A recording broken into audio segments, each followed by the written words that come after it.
Hey everybody, how's it going? This is Doctor Who, this is season 23, and this is part 2 of The Mysterious Planet. So, last episode we found ourselves on this planet, which turns out is actually possibly Earth, because there's the Marble Arch tube station that we found. Perry was a bit like, well, hang on, how can this planet have a marble arch if it's not Earth? They seem to be like thinking maybe it was some kind of like collector, but then we've got this immortal who basically oversees everything that happens here, but he's a robot. And we've got this guy and his friend who are trying to get this device from this lady in a village. And it's all just really confusing. I'm not really sure what's happening. There's been like this massive like fireball in the past that basically like decimated this planet. And it's just like, where can this even go? Because we've got the Doctor watching all of this with these Time Lords on trial, and we've got Linda Bellingham just like overseeing the proceedings. And then we've got this guy, the Valiant, and he's like basically saying like the Doctor's to blame for so much stuff. I'm going to get straight on into this, let's go. So, you want me dead, eh? What the Valeyard wants and what the court decides Are different are two things. entirely different things, Doctor. Thank you, my lady. This station is a work unit overcommitted strength. There must be a calm. It has been dealt with. Oh. He is dead, Growl. He won't Where be is he dead. from? He's I not don't dead. know. He told many lies, even that he'd read our sacred books. Oh yeah, Moby Dick. Stop. Wait, the immortal speaks. They just He now look wishes like to question the stranger. odd How near firemen. death is he? Merely stunned. Why not transport him on the train? I said patrol. You, come with me. Aye, sir. You have spoken with the stranger. If he dies, the immortal may wish to question you about him. Yeah, sorry lad. Welcome, girl. Hi. Rise. You are not from the place of the underground. No, the clothes Where given are away. you from? It's kind of difficult to explain. My name is Katrika. I am the leader of the Free. Do you have a name, girl? Perry. Perpigillion Brown. But my friends call me Perry. I shall provide some excellent husbands for you. Husband. You're in, Perry. Plural. Such women as we have must be shared. Think about it. Put her with the other prisoners. You serve the immortal. Is he as men say? What do men say? That he is taller than two, with arms of steel. The immortal is never seen. He stays in his castle. Then how does he give you his He commands? talks to me through the air, and he watches me. Mono-optic system, eh? Very interesting. And is the immortal on the other end of that? Yeah. Extremely ugly. Hideous in the extreme. Physiognomy is irrelevant. What's the purpose of this Your robot? appearance has no function, Function has an appearance. which is irrelevant to the function.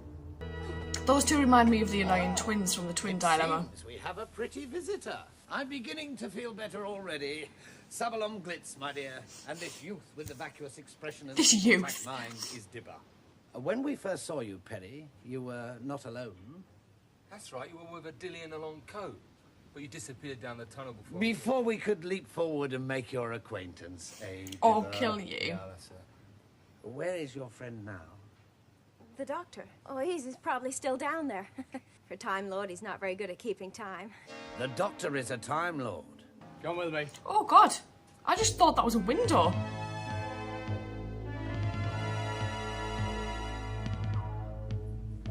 I like the contrast between how the Enter here, Doctor. people on the surface live to these guys down here. No need to knock, I imagine. Will I be Upstairs needed? have gone back to basics. No.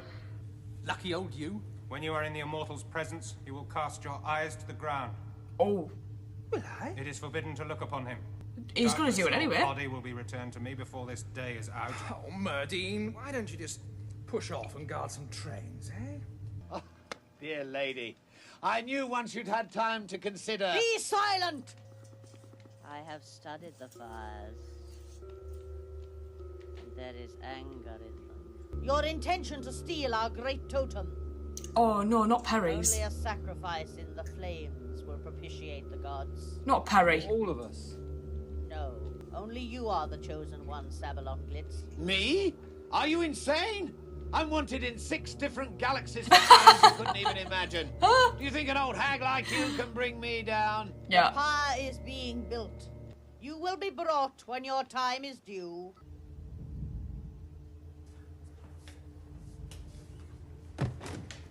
I have been waiting for this day. Welcome at last. Is this relevant testimony, Valliard? We seem to be straying from the point. Circumstantially germane, my lady, in that it is part of the prosecution's case that the Doctor introduces a disruptive and corrupting influence wherever he goes. Sheer poppycock! If the Doctor had not visited Ravelox, then the whole chain of events we are witnessing would not have been set in motion. Well, how can the boatyard make that claim? What boatyard? Not have happened is entirely speculative. That is for me to decide, Doctor. Have you found the fault yet? Give me a chance, I've only just started. The black light system is indicating incipient failure. I can see that, but they don't last forever, you know. I am trained only in installation and maintenance. Well, black light is very tricky stuff, Drathro. I have a learning capacity, but my processes of ratiocination are logical. Organics often eliminate such steps. It's called intuition. Your first task will be to restructure the system. Oh, just a minute. I am charged with interfering. Yet it's blatantly obvious to a blind They needed spiel help. that I am working under duress. Proceed. He's a little bugger. What a terrible waste. You're telling me? No, I meant the wood. Of all the snivelling screeds to be stuck with in my moment of need, I have to get you to. But the fault doesn't lie down here. There must be a collection aerial out on the surface which is malfunctioning. I'll just pop up and have a look at it. You will remain here and proceed with your appointed task. I think you must have fluff in your audio circuit. What's all this stuff for, anyway? Yes! Drathro with his energy source. It was also to maintain the 3 sleepers until they could be returned to Andromeda. The 3 sleepers? 3 sleepers? They are dead now. The relief ships failed to arrive. I see. Who were they? Well, if this power failure's allowed to get any worse, we'll all be dead soon. You, humbug, whatever your name is, hold that. And you, handbag, finger on the end there. That's it, yes. Well done, splendid, yes. Well, that should just about do it.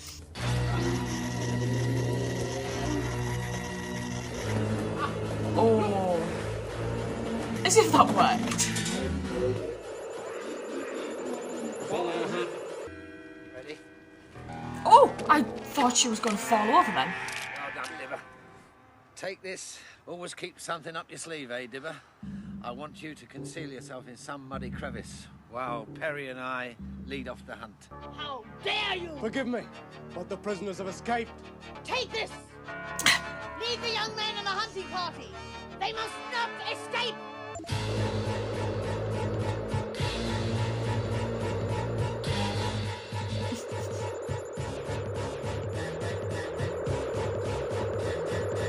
Search area green. Area red.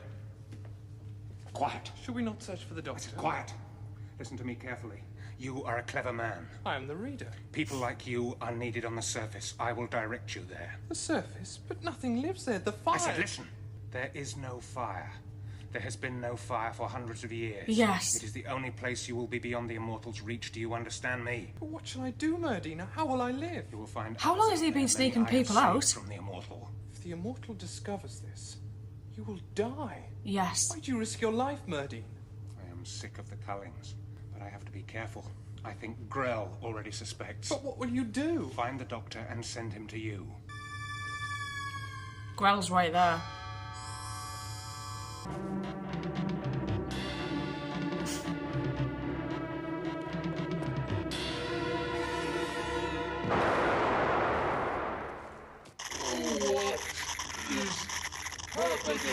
The device above's gone. Lost them? This way.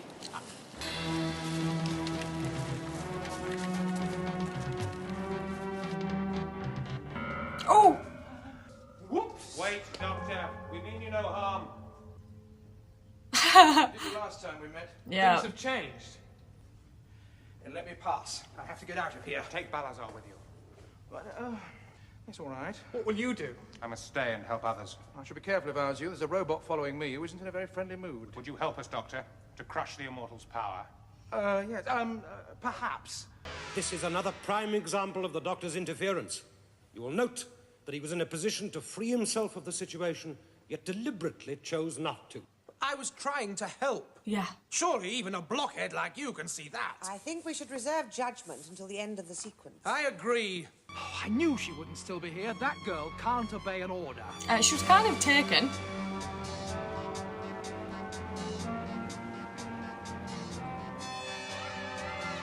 That's Harry. Harry! Back inside, quick.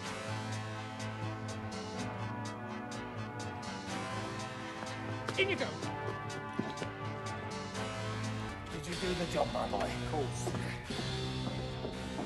Got to get out of here. Oh, you're trapped. Oh, now what? I don't know. How did that thing get up here? I really think this could be the end. I'm still kind of at a loss because we've now got like this robot, this immortal, that's basically saying he's down here and he's here because they needed to create this underground living area that was functioning. And there were the three, but we don't know who the three are that were asleep. And ships from Andromeda were supposed to come and get them, but it never arrived. So those three are now dead. And now we've got this whole world where there's people above, people below. Then we've got this guy who has been screwing people out and getting them above ground and basically saving them from the wrath of the immortal, the Cullings, he said. So that must happen quite often. But now his little number two has heard everything that he was saying to the reader. And now, you know, he's going to go straight to the immortal. And then it's just going to make the situation a hell of a lot worse. I'm still trying to understand what the Valeyard's point is. Like, yes, he's trying to say the doctor can get involved, but once he lands, he can't really leave, can he? So it's like, if he gets involved in something, that's it. He kind of has to just follow the natural course of things. But is his point that the doctor sways other people's decisions? Things like that? I'm just going to have to get further into this, I think. I'm going to see you guys later. Thank you.